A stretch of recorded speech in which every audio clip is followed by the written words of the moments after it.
राजा और बूढ़े घोड़े की कहानी। एक राजा था, उसके अस्तबल में बहुत सारे घोड़े थे, लेकिन उन सभी में से एक घोड़ा ऐसा भी था जो सभी घोड़ों से ज्यादा शक्तिशाली और युद्ध कौशल में निपुण था।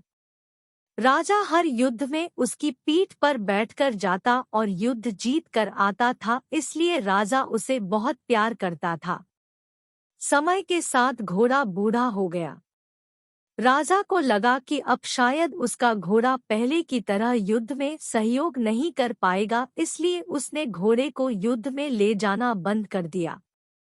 अब घोड़ा सारा दिन अस्तबल में बैठा रहता था या घास चरने मैदान में चला जाता था। एक दिन घोड़ा कहीं दूर निकल गया और रास्ते में आते समय एक नदी मिली। नदी में कीचड़ था।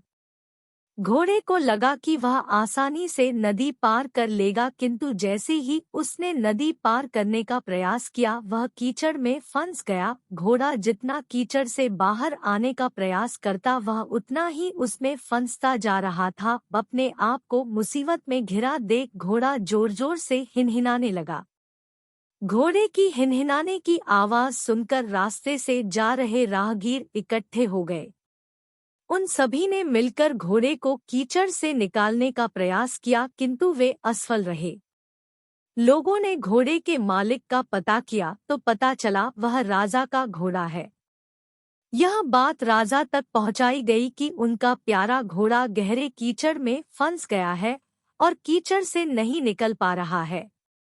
राजा अपने सैनिकों के साथ घटनास्थल पर पहुंचा और घोड़े को निकालने का प्रयास करने लगे, किंतु उन्हें भी सफलता नहीं मिली।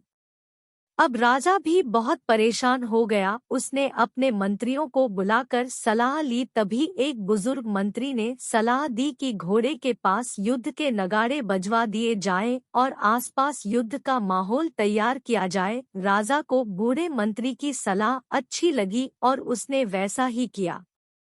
जैसे ही नगाड़े बजे, तलवारों और ढालों की आवाज गूंजी, वैसे ही बूढ़े घोड़े में मानो फिर से जवानी आ गई और मानो उसकी नसों में खून का संचार कई गुना बढ़ गया हो। वह धीरे धीरे उठ खड़ा हुआ और जोर से हिनहिनाते हुए चमत्कारी रूप से एक झटके में कीचड़ से बाहर आ गया। राजा ने बूढ़े मंत्री से पूछा, ये चमत्कार कैसे हुआ? मंत्री ने उत्तर दिया, ये घोड़ा बूढ़ा जरूर हो गया है, लेकिन जब इससे काम नहीं लिया गया तो इसके अंदर का उत्साह और आत्मविश्वास खत्म हो गया था और आज फिर से वही माहौल मिला तो उसमें उत्साह का संचार हुआ और ताकत लौट आई है। राजा को भी सारी बात समझ में आ गई और उसने अपने वीर घोड़े को फिर से काम पर रख लिया।